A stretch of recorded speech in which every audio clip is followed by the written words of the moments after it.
ಈ ಸಂದರ್ಶನದಲ್ಲಿ ನಮ್ಮ ಜೊತೆ ಜಮಖಂಡಿ ಕ್ಷೇತ್ರದ ಹನಗಂಡಿ ಗ್ರಾಮ ಪಂಚಾಯತ್ ಸದಸ್ಯರಾದಂತಹ ಮಾನ್ಯ ಶ್ರೀ ಶಂಕರ ರಾಮಪ್ಪ ಉದ್ದಾರ್ ಅವರು ನಮ್ಮ ಉಪಸ್ಥಿತಿಯಲ್ಲಿದ್ದಾರೆ.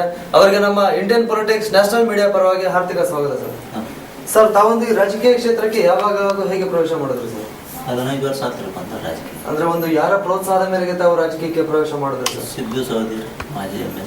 ಓಕೆ, ಒಂದು ರಾಜಕೀಯ ಕ್ಷೇತ್ರಕ್ಕೆ ಪ್ರವೇಶ ಮಾಡಿದ ನಂತರ ಒಂದು ಜನಪರ ಹೋರಾಟದಲ್ಲಿ ಏನಾದ್ರು ಪಾಲ್ಗೊಂಡಿದ್ರು ತಾವು? ಜನಪರ ಪಂಚಾಯತಿ ಮೆಂಬರ್ ಆಗಿ ವರ್ಕ್ ಮಾಡೋದು. ಓಕೆ, ಒಂದು ಸಂಘ ಸಂಸ್ಥೆಯಲ್ಲಿ ಏನಾದ್ರು ಭಾಗವಹಿಸಿದ್ರು? ಯಾವುದೇ ಸಂಘ ಸಂಸ್ಥೆಯಲ್ಲಿ ಭಾಗವಹಿಸಿಲ್ಲ. ಓಕೆ, ತಮ್ಮ ಕುಟುಂಬ ಸದಸ್ಯರಲ್ಲಿ ತಮ್ಮನ್ನು ಹೊರತುಪಡಿಸಿ ರಾಜಕೀಯಕ್ಕೆ ಯಾರು ಪ್ರವೇಶ ಮಾಡಿದಾರ? ಯಾರು ಇಲ್ಲ, ತಾವೇ ಮೊದಲು.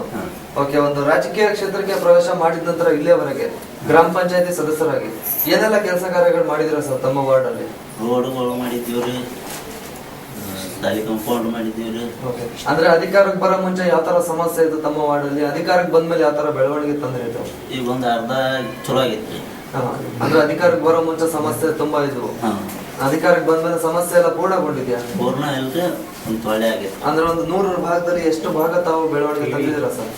ಒಂದು 60%. 60 ಭಾಗ ತಾವು ಬೆಳವಣಿಗೆ ತಂದಿದ್ದೀರಾ.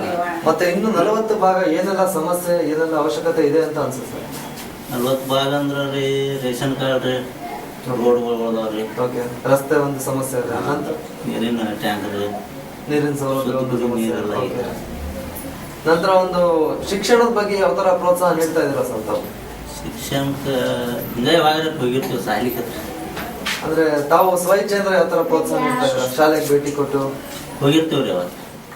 ಒಂದು ಸ್ವಚ್ಛತೆ ಬಗ್ಗೆ ತಾವೊಂದು ಗ್ರಾಮ ಪಂಚಾಯತಿ ಮೆಂಬರ್ ಆಗಿ ಯಾವ ತರ ಕ್ರಮ ವಹಿಸ್ಕೊಂಡಿದ್ದೀರಾ? ಶೌಚಾಲಯ ಬಗ್ಗೆ ಅದು ಹೋಗಿರ್ತೀವಿ ಫಂಕ್ಷನ್ ಮಾಡಕ್ಕೆ. ಅಂದ್ರೆ ಸ್ವಚ್ಛತೆ ಬಗ್ಗೆ ಜನರಲ್ಲಿ ಯಾವ ತರ ಅರಿವು ಮೂಡಿಸ್ತಾ ಇದ್ದೀರಾ?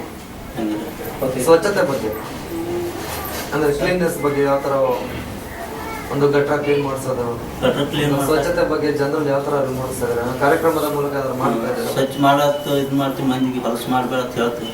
ಒಂದು ಅರಿವು ಮೂಡಿಸ್ತಾ ಇದ್ದೀರಾ ಜನರಲ್ಲಿ. ಓಕೆ, ತಾವೊಂದು ಇಷ್ಟು ಕಾಲಾವಧಿಯಲ್ಲಿ ಇಷ್ಟೆಲ್ಲ ಕೆಲಸ ಕಾರ್ಯಗಳು ಮಾಡಿದ್ದೀರಾ. ಒಂದು ಸ್ವಚ್ಛತೆ ಬಗ್ಗೆ ಒಂದು ಕ್ರಮ ಕೈಕೊಂಡು ಜನರಲ್ಲಿ ಅರಿವು ಮೂಡಿಸೋದಾಗಿರ್ಲಿ, ಒಂದು ಶಿಕ್ಷಣದ ಬಗ್ಗೆ ಪ್ರೋತ್ಸಾಹ ನೀಡೋದಾಗಿರ್ಲಿ, ಮತ್ತೆ ಒಂದು ಕಾಮಗಾರಿ ನಡೆಸೋದಾಗಿರ್ಲಿ, ಇಷ್ಟೆಲ್ಲ ಮಾಡಿದ್ದೀರಾ. ಒಂದು ಮುಂದಿನ ಕಾಲಾವಧಿಯಲ್ಲಿ ಇದೆಲ್ಲ ಮಾಡಬೇಕು ಅಂತ ಯೋಜನೆ ಹಾಕೊಂಡಿದ್ದೀರಾ ಸರ್? ಈಗ ಉಳಿದಿದ್ದ ಕಾಲಾವಧಿಯಲ್ಲಿ ನೋಡ್ಬೇಕ್ರಿ ಎಷ್ಟಾಕೈತಿ ದಿವಸ ಭಾಳ ಇಲ್ಲ. ಅಂದ್ರೆ ಏನ್ ಯೋಜನೆ ಹಾಕೊಂಡಿದ್ದೀರಾ? ಕಂಪೌಂಡ್ ಅದು ಉಳ್ದಾವ್ರಿ, ಸ್ಕೂಲ್ ಕಾಂಪೌಂಡ್. ಓಕೆ, ಇಷ್ಟು ಕಾಲಾವಧಿಯಲ್ಲಿ ಇಷ್ಟೆಲ್ಲ ಮಾಡಿದಿರ. ತಾವು ಮಾಡಿರ್ತಕ್ಕಂಥ ಕೆಲಸದಲ್ಲಿ ಜನ ಒಂದು ಹೆಚ್ಚಾಗಿ ಯಾವ ಒಂದು ಕೆಲಸ ನೋಡಿ ನೆನೆಸ್ತಾರೆ ಸರ್? ಮನಿ ಅದು ಇಲ್ಲ, ಮನಿ ಕೊಟ್ಟಿದ್ದು ಅವ್ರು ನೆನೆಸ್ತಾರೆ. ಮನೆ ಕೊಟ್ಟಿರೋದಕ್ಕಾಗಿ ಜನ ಈಗೂ ನೆನೆಸ್ತಾರೆ. ತಮ್ಮ ಮನಸ್ಸಿಗೆ ಖುಷಿ ಕೊಟ್ಟಿದ್ಯಾ ಕೆಲಸ? ಖುಷಿ ಕೊಟ್ಟಿದೆ. ಓಕೆ, ತಾವೊಂದು ಗ್ರಾಮ ಪಂಚಾಯತಿ ಸದಸ್ಯರಾಗಿ ಇಷ್ಟು ಕಾಲಾವಧಿಯಲ್ಲಿ ಇಷ್ಟೆಲ್ಲ ಮಾಡಿದ್ದೀರಾ. ಒಂದು ಮುಂದಿನ ಕಾಲಾವಧಿಯಲ್ಲಿ ರಾಜಕೀಯ ಕ್ಷೇತ್ರದಲ್ಲಿ ಯಾವ ಮಟ್ಟಕ್ಕೆ ಬೆಳಿಬೇಕು ಅಂತ ಹೇಳಿ ಅಭಿಪ್ರಾಯ ಇದೆ ಸರ್ ತಮಗೆ? ನೋಡ್ರಿ, ಈಗ ಪ್ರೆಸೆಂಟ್ ಗ್ರಾಮ ಪಂಚಾಯತಿ ಮೆಂಬರ್ ಆಗಿದ್ದೀರಾ. ಮುಂದಿನ ಕಾಲಾವಧಿಯಲ್ಲಿ ರಾಜಕೀಯ ಕ್ಷೇತ್ರದಲ್ಲಿ ಯಾವ ಮಟ್ಟಕ್ಕೆ ಬೆಳಿಬೇಕು ಅಂತ ಹೇಳಿ ಅಭಿಪ್ರಾಯ ಇದೆ ತಮಗೆ? ಮುಂದೆ ನೋಡ್ಬೇಕು. ಈಗೇನ ಅಂದ್ರೆ ಯಾವ ತರ ಅಭಿಪ್ರಾಯ ಇದೆ ಸರ್ ತಮಗೆ? ತಾಲೂಕ್ ಪಂಚಾಯತ್ ಮೆಂಬರ್ ಆಗಬೇಕು ಅಂತ ಹೇಳಿ ಅಭಿಪ್ರಾಯ ಇದೆ. ಓಕೆ, ಕೊನೆಯದಾಗಿ ನಮ್ಮ ಮೀಡಿಯಾ ಮುಖಾಂತರ ಭಾರತದ ಯುವ ಜನತೆಗೆ ಮತ್ತು ಮಹಿಳೆಯರಿಗೆ ಏನ್ ಹೇಳೋದಕ್ಕೆ ಇಷ್ಟಪಡ್ತೀರಾ? ಒಂದು ಭಾರತದ ಯುವ ಜನತೆಗೆ ಮತ್ತು ಮಹಿಳೆಯರಿಗೆ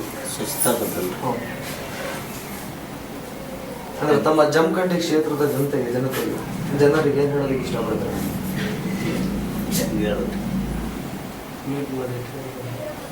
ಕೊನೆಯದಾಗಿ ತಮ್ಮ ಒಂದು ಗ್ರಾಮದ ಜನತೆಗೆ ಏನ್ ಹೇಳೋದಕ್ಕೆ ಇಷ್ಟಪಡ್ತೀರಾ? ಶುದ್ಧ ಕುಡಿ ನೀರು ಹೋದಲ್ರಿ, ಉಳಿದಿದ್ದ ಕೆಲಸ ಏನು ಮಾಡ್ಬೇಕು ಅನ್ನೋದೈತ್ರಿ. ಮುಂದಿನ ಇದ್ರಾಗ ಮಾಡೋದು. ತಮ್ಮ ಒಂದು ರಾಜಕೀಯ ಜೀವನ ನಮ್ಮ ಮುಂದೆ ಹಂಚ್ಕೊಡೋದಕ್ಕೆ ನಮ್ಮ ನ್ಯಾಷನಲ್ ಮೀಡಿಯಾ ಪರವಾಗಿ ಹಾರ್ದಿಕ ಅಭಿನಂದನೆ ಸರ್.